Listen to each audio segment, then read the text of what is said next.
देखो यहाँ पे ना न्यूटन्स थर्ड लॉ पहले देखो, फिर टाइम देंगे लिखने के लिए। देखो Newton's third law of motion क्या बोला, पहला लॉ क्या बोला था, रेस्ट में है और यूनिफॉर्म मोशन में है तो वेलोसिटी स्टेट चेंज नहीं होगा जब तक कोई बाहर से फोर्स नहीं लगाएंगे। पहला। दूसरा लॉ क्या बताया, फोर्स का वैल्यू बताया, अगर आप फोर्स लगाओगे तो वेलोसिटी हमेशा चेंज होगा, कंफर्म है। और वेलोसिटी चेंज होगा तो एक्सेलरेशन आएगा, और एक्सेलरेशन से ही हम फोर्स निकाल सकते हैं कितना फोर्स लग रहा है, अदरवाइज नहीं निकाल पाएंगे। न्यूटन्स थर्ड लॉ फिर आगे गया, थर्ड लॉ इसने इसने क्या किया, चीजों को देखा और एक एक करके अकॉर्डिंग लॉ बनाते गया। तो थर्ड लॉ इसने क्या देखा कि अगर for every action there is an equal and opposite reaction. अब ये एक्शन क्या है, रिएक्शन क्या है, ये समझते हैं। देखो एक्शन एक तरह का फोर्स है, रिएक्शन भी एक तरह का फोर्स है, दोनों फोर्स है। एक्शन का मतलब क्या है, जैसे मान लो ना ये वॉल है, इस वॉल पे ना मैं क्या कर रहा हूँ, 100 न्यूटन का फोर्स लगा रहा हूँ अपने हाथ से, मैं ऐसे 100 न्यूटन का फोर्स लगा रहा हूँ, मैं 100 लगा रहा हूँ। तो मैंने एक्शन दिया वॉल को, मैंने अपने हाथ से एक्शन दिया वॉल को 100 न्यूटन। तो अब ये क्या करेगा, वॉल भी मेरे को फोर्स लगाएगा, वॉल भी मेरे को रिएक्शन है, कितना रिएक्शन देगा, तो जितना मैं एक्शन दे रहा हूं, मैं 100 दूंगा तो मेरे को 100 देगा, 1000 दूंगा तो मेरे को 1000 देगा। मैं फोर्स किधर लगा रहा हूं, टुवर्ड्स दी वॉल, वॉल की तरफ लगा रहा हूं तो ये अपोजिट लगाएगा। मैं अंदर लगा रहा हूं तो ये बाहर से मतलब ये अंदर से बाहर की तरफ लगाएगा, मेरे तरफ लगाएगा। मैं फोर्स ऐसे लगा रहा हूं और ये फोर्स ऐसे लगा रहा है मेरे पे। बात समझ में आ रहा है? इसको तुम कब फील करोगे, जब किसी को चांटा मारते हो। जब चांटा मारोगे जोर से ना तो तुम्हें अपने हाथ पे भी थोड़ा सा फील आएगा, चोट लगा है। बहुत जोर से मारोगे, थोड़ा सा ऐसे से मारोगे तो फील ज्यादा नहीं आएगा, कस के मारोगे तो फील आएगा हाथ में। तो वो फील क्यों आता, क्योंकि जब मैंने उसे क्लैप किया, एक्शन दिया, तो उसने मेरे को रिएक्शन दिया। ठीक है, तो ये होता है एक्शन रिएक्शन पेयर, जितना दोगे उतना ही ये रिएक्शन देगा। अब थोड़ा सा समझते हैं फिजिक्स में न्यूमेरिकल कहाँ पे यूज होगा। देखो वही मैंने यहाँ बनाया, मैंने वॉल को दिया 100 न्यूटन एक्शन तो मेरे को रिएक्शन मिल गया 100 न्यूटन का। अब देखो रिएक्शन और देखते हैं, जैसे मैं अभी खड़ा हूँ तो मैं देखना चाह रहा हूँ क्या मेरे पे कोई रिएक्शन लग रहा है कि नहीं, देखते हैं। तो यहाँ पे जैसे कि ग्राउंड हो गया, फ्लैट सरफेस हो गया, और मैं यहाँ खड़ा हूँ तो मैं क्या कर रहा हूँ, बेसिकली मेरा जो वेट है mg वो नीचे की तरफ काम कर रहा है। ये वेट किसको फील होगा, ग्राउंड को लगेगा, ग्राउंड को लगेगा mg, तो मैंने एक्शन दिया mg। तो अब ये क्या करेगा, ये ग्राउंड मेरे को रिएक्शन देगा। ठीक है, क्या देगा, रिएक्शन देगा, तो जिसका अपोजिट देगा रिएक्शन, इसको बोलते हैं नॉर्मल रिएक्शन। नॉर्मल रिएक्शन क्यों बोलते हैं, देखो हमेशा याद रखना, जब भी आप किसी को फोर्स कर लगाओगे, किसी को फोर्स लगाओगे तो सबसे पहला चीज जरूरी क्या है कि आपको कांटेक्ट में होना जरूरी है। अब ऐसे तो हवा में नहीं लगाओगे ना फोर्स, ऐसे हवा में तो नहीं, जादू मंत्र तो नहीं है। तो ये क्या है, फोर्स लगाने में तुम्हें कांटेक्ट करना पड़ेगा, पहले तुम कांटेक्ट बना फिर फोर्स लगा। तो जहां पे कांटेक्ट होता है ना उसको बोलते हैं सरफेस ऑफ कांटेक्ट। देखो यहाँ पे ये ग्राउंड एक बॉडी है और ये बॉडी है, तो ये बॉडी mg फोर्स लगा रहा है ग्राउंड को, ये हुआ सरफेस ऑफ कांटेक्ट, जहां पे कांटेक्ट करके फोर्स लगा रहा है, जहां पे कांटेक्ट है। तो मेरे पैर का जो फुट है वो कांटेक्ट में है लैंड के साथ, तो वो mg लगा रहा है। तो ये जो नॉर्मल रिएक्शन आएगा ना, याद रखना always perpendicular to the surface of contact. जो कांटेक्ट सरफेस होगा उसका हमेशा परपेंडिकुलर, हमेशा उसका परपेंडिकुलर होगा, चाहे सरफेस कैसा भी हो, चाहे सरफेस ऐसा हो चाहे सरफेस ऐसा हो, कैसा भी हो हमेशा क्या लगेगा, परपेंडिकुलर टू दी सरफेस। अब मेरी बात समझना, मैं तुमसे क्वेश्चन पूछता हूं, जैसे ये फ्लैट सरफेस है तो mg जो है, mg कैसे काम करता है, हमेशा वर्टिकली डाउनवर्ड। मतलब सर अगर मैं ऐसे कर दूं, मैंने सरफेस ऐसे बना दिया इंक्लाइंड सरफेस, और मैं यहाँ पे ऐसे खड़ा हो गया, तो मेरे को बताओ mg इधर लगेगा, ये mg इधर लगेगा, ये लगेगा, ये लगेगा mg, ये mg कौन लगा रहा है, ग्रेविटी लगा रहा है। तुम ग्रेविटी के, अरे इंक्लाइंड सरफेस होगा तो भैया सरफेस तो फ्लैट होगा ना, ऐसे ना होगा गोल अर्थ, ऐसे ना होता है। तो तुमने जो इंक्लाइन बनाया वो तो तुमने कहाँ बनाया, अर्थ के सरफेस पे बनाया है। लेकिन जो mg फोर्स लगता है वो हमेशा टुवर्ड्स दी सेंटर लेगा, जहां पे सेंटर। ठीक है, तो सेंटर इधर की तरफ आएगा कि इधर की तरफ सेंटर आएगा, इधर की तरफ आएगा। तो हमेशा वर्टिकली सीधा लाइन लगेगा, चाहे बॉडी कैसा हो, टेढ़ा हो, उल्टा हो, कैसा भी बॉडी हो, हमेशा वर्टिकली वर्टिकली सीधा लगेगा। आ रहा समझ में, वर्टिकली डाउनवर्ड डायरेक्शन में। तो ये नहीं होगा, कौन सा होगा, ये होगा। ठीक है, तो अब यहाँ पे देखो एक्शन रिएक्शन थोड़ा और आगे समझते हैं। यहाँ पे तो मैं यहाँ पे ऐसे बोल सकता हूँ कि सर इस केस में ना, इस केस को थोड़ा एनालाइज करते हैं। तो हमने ये देख लिया normal reaction surface of contact के परपेंडिकुलर लगता है, और अब देखते हैं थोड़ा सा आगे, सर इसमें नेट फोर्स कितना रहेगा। मान लो मैं अभी खड़ा हूँ, ठीक है, तो देखो इस बॉडी का ना दो मोशन हो सकता था पॉसिबल। एक मोशन क्या हो सकता था, ये आगे जाए या पीछे जाए। एक मोशन होता ऊपर नीचे, ठीक है। तो मेरे को एक चीज बताओ, आगे जाने के लिए, पीछे जाने के लिए, अगर मुझे आगे भेजना तो फोर्स आगे लगाना होगा, पीछे भेजना तो पीछे फोर्स लगाना होगा। अगर मुझे ऊपर नीचे भेजना है तो ऊपर नीचे फोर्स लगाना होगा। अगर मैं अभी मैंने ये जो डायग्राम बनाया है अपने स्टेट को देख के बनाया है। मैं, मेरा नीचे वेट mg लगा और नॉर्मल रिएक्शन मेरे को r मिला, ठीक है, मैं ऐसे खड़ा हूँ। अभी मैं मूव कर रहा हूँ क्या, अभी तो मूव नहीं कर रहा हूँ, ना ही हॉरिजॉन्टल जा रहा हूँ ना हूँ वर्टिकल जा रहा हूँ। तो मैं थोड़ा वर्टिकल को देखना चाह रहा हूँ, क्यों, सिर्फ हॉरिजॉन्टल में कोई फोर्स नहीं है, वर्टिकल में, तो वर्टिकल को वाई एक्सिस बोलना चाह रहे हैं। तो देखो जितने फोर्स प्लस वाई की तरफ है वो पॉजिटिव फोर्स लोगे, और जो नीचे की तरफ लग रहे हैं वो नेगेटिव लोगे। तो देखो कैसे लिखेंगे, पहले लिखेंगे F net along Y axis, F net along Y axis equal to, किसी फोर्स को उठा लो तो पहले वो देख ले आर को, आर ऊपर लग रहा है तो प्लस प्लस आर, एमजी नीचे लग रहा है माइनस एमजी। कैसे कर रहे हैं इसको, तुम ऐसे सोच सकते हो, ऊपर आर लग रहा है प्लस आर, नीचे एमजी लग रहा है माइनस एमजी, सारे फोर्स को प्लस माइनस से लिखो और सबको लास्ट में जोड़ दो, तो कितना आ जाएगा आर माइनस एमजी। तो अब मेरे को बताओ कि सर इस बॉडी पे नेट फोर्स है क्या वाई के अलोंग में। अगर सर नेट फोर्स होता तो ये बॉडी ऊपर नीचे मूव करता, मूव तो नहीं ना कर रहा है, तो नेट फोर्स कितना होगा, जीरो। तो since body is not moving vertically, so net force equal to zero. तो अगर मैं इसको जीरो करता हूं तो R equal to R minus M G आएगा, एमजी से चल जाएगा तो R equal to M G, मतलब मैं जितना एमजी दे रहा हूं वही मेरे को नॉर्मल रिएक्शन मिल जा रहा है। आ रहा बात समझ में। तो ये है तुम्हारा third law of motion. Action reaction मतलब फोर्स को बोलते हैं, कुछ अलग सा चीज नहीं है। आगे देखते हैं, दूसरा इसमें वर्ड यूज होता है टेंशन। देखो टेंशन ना, देखो टेंशन कैसा, थोड़ा सा ऐसे समझो, जैसे मान लो ना मैंने ना एक वॉल लिया और एक लूज रस्सी है, तो ढीला ढीला लगेगा रस्सी। जब तुम 1 kg का लगाओगे ना तो थोड़ा टाइट दिखाई देगा, जब तुम 10 kg रखोगे तो और टाइट हो जाएगा, 100 kg रखोगे तो ये और टाइट हो जाएगा रस्सी। बात समझ में आ रहा है। तो मैं यहाँ पे क्या देख रहा हूँ ना, इसको ऐसे तुम सोचो, इसको तुम ऐसे सोच सकते हो कि सर ये जो रस्सी है इसने ना एक ब्लॉक को होल्ड करके रखा है जिसका मास 10 kg है।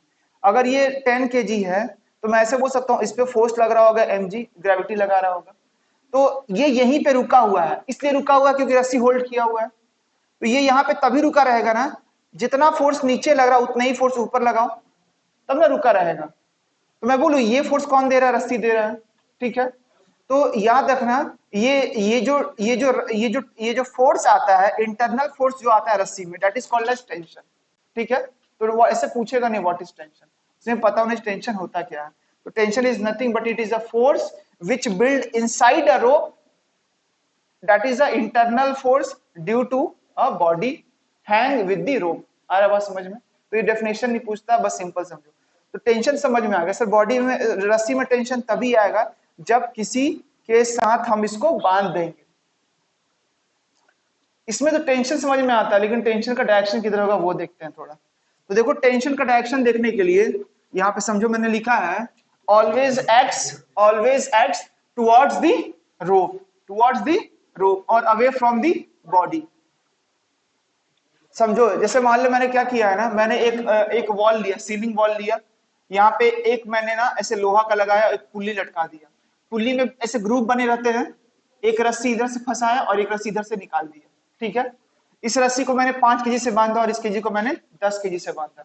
अब इसको मैंने पकड़ के रखा है, जहां मैं इसको छोड़ूंगा तो क्या होगा, 10 kg भारी और 5 kg कम है, तो ये नीचे जाएगा और ये ऊपर जाएगा, यही मोशन होगा। तो मोशन क्या होगा, क्या एक्सेलरेशन आएगा, वो आगे डिस्कस करेंगे डिटेल में। अभी देखते हैं सर टेंशन कैसे दिखाएंगे। तो देखो टेंशन दिखाने के लिए कैसे दिखाओगे, ये सेम रस्सी की अलग अलग रस्सी है, सेम रस्सी, अगर सेम रस्सी रहेगा तो सेम टेंशन रहेगा सारे पॉइंट पे, ठीक है। तो सारे पॉइंट पे सेम रहेगा। जैसे मान लो मुझे यहाँ पे देखना है टेंशन किधर आएगा, तो यहाँ पे टेंशन देखने के लिए मैंने तुम्हें क्या बोला है, tension always acts towards the rope. देखो इस रोप को अगर मैं देखूंगा तो मैं बोलूंगा ये रोप यहाँ से स्टार्ट है और ये आगे गया, लेकिन मुझे यहां तक दिख रहा है, ठीक है, मुझे यहां तक दिख रहा है, तो यहां से यहां तक रोप दिख रहा है, मुझे यहां पे टेंशन देखना है, यहां पे टेंशन किधर होगा, तो पॉसिबल ऊपर होगा चाहे नीचे होगा, राइट लेफ्ट तो नहीं हो सकता, चाहे ऊपर होगा चाहे नीचे होगा। तो कैसे देखेंगे, जिधर जिधर रस्सी है टुवर्ड्स द रोप, तो रस्सी इस पॉइंट के नीचे की इस पॉइंट के ऊपर है, ऊपर है तो टुवर्ड्स द रोप ऊपर दे दोगे, ठीक है। मान लो मुझे यहां पे टेंशन देखना है, नीचे के ऊपर है रस्सी, नीचे है, टुवर्ड्स द रोप। आ रहा बात समझ में? यहाँ पे नीचे, टुवर्ड्स द रोप की तरफ होता है, ठीक है। ये अगर इसमें कंफ्यूजन तो ऐसे सोच सकते हो कि सर ये रस्सी यहाँ से स्टार्ट हुआ और यहाँ पे करीब मुझे दिखाई दे रहा है, तो मुझे यहाँ पे टेंशन चेक करना है, तो रस्सी मुझे इधर दिखाई दे रहा है तो इस डायरेक्शन में दे दिया, ठीक है। यहाँ पे मुझे देखना है रस्सी किधर दिखाई दे रहा है, इधर दिखाई दे रहा है, तो टुवर्ड्स द रोप या अवे फ्रॉम द बॉडी, ठीक है। तो मैं ना यहाँ पे ये चेक करना चाह रहा हूँ कि 10 केजी मैंने मास लटकाया है, तो रस्सी में टेंशन किस डायरेक्शन में आ रहा है, तो रस्सी क्या करेगा, इसको ऊपर की तरफ खींचने की कोशिश करेगा, क्योंकि नीचे mg लगेगा, ऊपर की तरफ आएगा। उसके बाद अब ये पुल्ली है, पुल्ली पर टेंशन इधर आ रहा है, तो पुल्ली को लगेगा ना कोई मेरे को नीचे खींच रहा है। आ रहा बात समझ में? ये फीलिंग बताता है। यहाँ पे भी क्या होगा, इधर आ रहा है, मतलब पुल्ली को लगेगा ना कि इस पॉइंट पे इधर टेंशन लग रहा है। सिमिलरली यहाँ पे रस्सी क्या लगेगा, ऊपर टेंशन लग रहा है, टेंशन का डायरेक्शन हो जाएगा। सिमिलरली यहाँ बताओ टेंशन किधर लगेगा, राइट की लेफ्ट, यहाँ पे अपवर्ड, टेंशन समझ गए, ठीक है। कैसा भी केस है यही लगाना और ज्यादा मत सोचना, सोचोगे तो नहीं होने वाला है, ठीक है। तो ये टेंशन का कहानी आया। अब टेंशन के बाद ना एक नेक्स्ट चीज जिसको हम बोलते हैं फ्री बॉडी डायग्राम।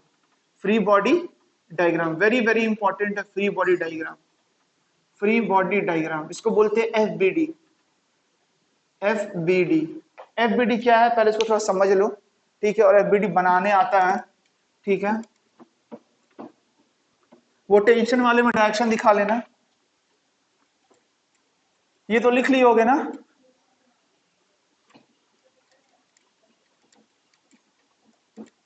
ठीक है।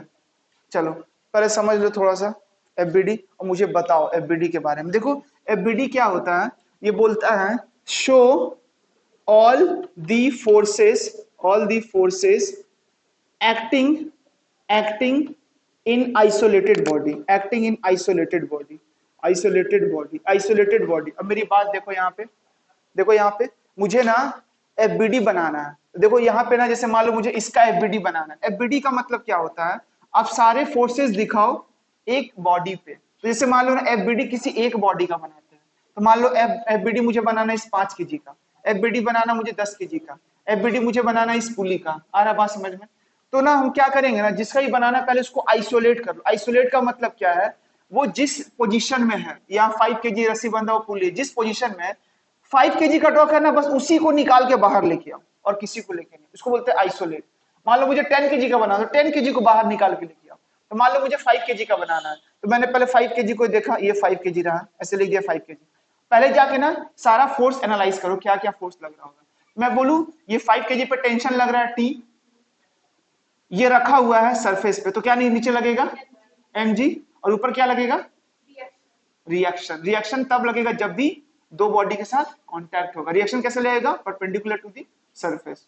हमेशा जब बॉडी सरफेस पर रखा हुआ रिएक्शन ऑटोमेटिक लगेगा। बात क्लियर है? ये क्या आ जाएगा इसका नीचे mg, रिएक्शन लगेगा क्या इस पे, क्योंकि कांटेक्ट नहीं है, सरफेस के साथ कांटेक्ट में नहीं, रिएक्शन नहीं लगेगा। तो मैंने देख लिया 3 फोर्स लग रहा है, तो 5 केजी को ड्रॉ किया, इधर लग रहा है टेंशन, ऊपर लग रहा है रिएक्शन और नीचे लग रहा है mg। ये हो गया एफबीडी। आया समझ में? अब एक एफबीडी देखो थोड़ा सा अच्छा वाला। एफबीडी कैसा है, एफबीडी एक है, और सबका तो बना लोगे ना, इसका भी देख बना लोगे, इसका भी डिस्कस करेंगे। एफबीडी के जब क्वेश्चन करेंगे ना, ये फिर से रिपीट होगा जब क्वेश्चंस बनाएंगे। अब देखो यहाँ पे एक एफबीडी बना रहे हैं, वेरी वेरी इंपॉर्टेंट।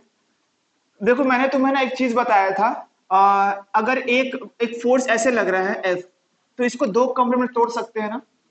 एक बोला था हॉरिजॉन्टल कंपोनेंट और एक वर्टिकल कंपोनेंट। तो हॉरिजॉन्टल कंपोनेंट अगर मान लो हॉरिजॉन्टल थीटा बना रहा है, तो हॉरिजॉन्टल जाएगा F cos, और ये क्या होगा F sin थीटा। हमेशा याद रखना, जिसके साथ थीटा वो cos में, और जिसके साथ थीटा नहीं बना रहा वो sin में। तो यहाँ पे अब क्या है, जैसे ना अब मैं क्या कर रहा हूँ, सरफेस को मैंने ऐसे इंक्लाइन कर दिया, सरफेस को इंक्लाइन कर दिया, बॉडी यहाँ पे, बॉडी यहाँ पे है, ठीक है। तो सबसे पहले देखते हैं mg। mg किधर लगेगा, एकदम नीचे लगेगा, mg ऐसे लगेगा। रिएक्शन किधर लगेगा, ऐसे लगेगा। रिएक्शन ऐसे क्यों लगेगा, क्योंकि परपेंडिकुलर टू दी सरफेस। ऐसे नहीं लगेगा क्योंकि ऐसे में सरफेस से परपेंडिकुलर नहीं होगा। और ये मान लो इंक्लिनेशन दिया हुआ थीटा, अब इसको ना मुझे देखना है, तो देखो यहाँ पे ना कहानी देखो, यहाँ पे एक्स वाई नहीं दिखाई दे रहा है, एक्स एक्सिस सीधा नहीं है, तो जिस तरह से बॉडी है ना उसी तरह से हम एक्स और वाई भी बना लेंगे। बोलेंगे कि सर ये बॉडी को देखो, ये वर्टिकल दिख रहा है बॉडी पे, तो ये ले लो वाई एक्सिस, ये हो गया वाई एक्सिस, और ये ले लो एक्स एक्सिस, ये हो गया एक्स एक्सिस। बात क्लियर है? अब क्या करेंगे ना कि सारा फोर्स हम एक्स और वाई के अलोंग देखेंगे। आर तो खुद वाई के अलोंग है, लेकिन एमजी नहीं है एक्स और वाई के अलोंग, तो इसको थोड़ा चेक करते हैं। अगर इधर एक्स है तो इधर कितना हो जाएगा माइनस एक्स, इधर प्लस वाई है तो इधर क्या हो जाएगा माइनस वाई। ठीक है, अब एंगल पे फोकस करो, ये थीटा है, ये 90 है, तो ये कितना हो जाएगा, टोटल कितना होता है 180 होता है ना ट्रायंगल का, 90 चला गया, कितना बच गया 90 बच गया, तो दोनों को जोड़ो कितना होना चाहिए 90 होना चाहिए, तो एक थीटा है तो दूसरा कितना हो जाएगा 90 माइनस थीटा। ठीक है ना, मतलब ये 30 डिग्री होगा तो ये कितना हो जाएगा 60, क्योंकि ये तो ऑलरेडी 90 है ना। अब मेरे को बताओ ये वाला जो लाइन है ये सरफेस के परपेंडिकुलर है, तो ये अगर 90 है, ये 90 माइनस थीटा है, तो ये एंगल कितना होगा, मैं बोल सकता हूँ टोटल कितना है 90 है, तो टोटल 90 है, 90 में से इतना एंगल गया तो इतना बचेगा, तो 90 में से 90 माइनस थीटा गया, सॉल्व करो कितना आ जाएगा 90 minus 90 minus minus plus theta, 90 90 cut गया कितना आ जाएगा थीटा, ये कितना हो जाएगा थीटा, ये थीटा आ जाएगा, तो ये mg है, तो इधर कितना आ जाएगा mg cos थीटा, और इधर कितना आ जाएगा mg sin थीटा, मतलब इधर आ जाएगा mg cos थीटा और इधर आ जाएगा mg sin theta, mg sin theta. तो सारा फोर्सेस दिखा दिया, आया बात समझ में? ठीक है, इस पे आगे जाके ना न्यूमेरिकल, अगर मान लो मैं ऐसे बोल सकता हूँ ये बॉडी तुम्हें क्या लग रहा है, ये बॉडी ऊपर नीचे जाएगा कि नीचे की तरफ स्लाइड करेगा, नीचे की तरफ स्लाइड करेगा, ऊपर की तरफ नहीं जाएगा। मैं बोल सकता हूँ सर y के अलोंग जितने भी फोर्सेस होंगे, y के अलोंग जितने भी फोर्सेस होंगे कितने होंगे 0 होंगे, तो मैं लिख सकता हूँ y के अलोंग फोर्स क्या लिखूंगा, ऊपर लग रहा है r प्लस r, नीचे लग रहा है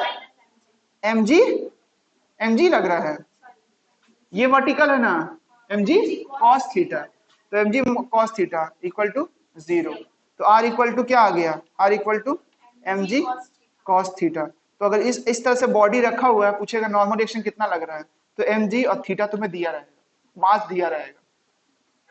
दूसरा देखते हैं x के अलोंग, तो फोर्स x के अलोंग कितना आएगा, तो x के अलोंग फोर्स कोई दिख रहा है तुम्हें, एक दिख रहा है ना बस mg sin थीटा, तो इसको मैंने माइनस x लिया है। ठीक है, तुम्हारी मर्जी, तो तुम इसको ऐसे लिख सकते हो माइनस mg sin थीटा, यही एक फोर्स बच रहा है। तो अगर ये फोर्स बच रहा है मतलब ये फोर्स का वैल्यू आएगा, तो ये वैल्यू आएगा तो बॉडी के पास एक्सेलरेशन आ जाएगा, आ रहा बात समझ में, तो ये बॉडी नीचे जाने लगेगा। ठीक है, तो ये आया एक्स के अलोंग फोर्स, आगे डिस्कस में और डिटेल में बात करेंगे इसको।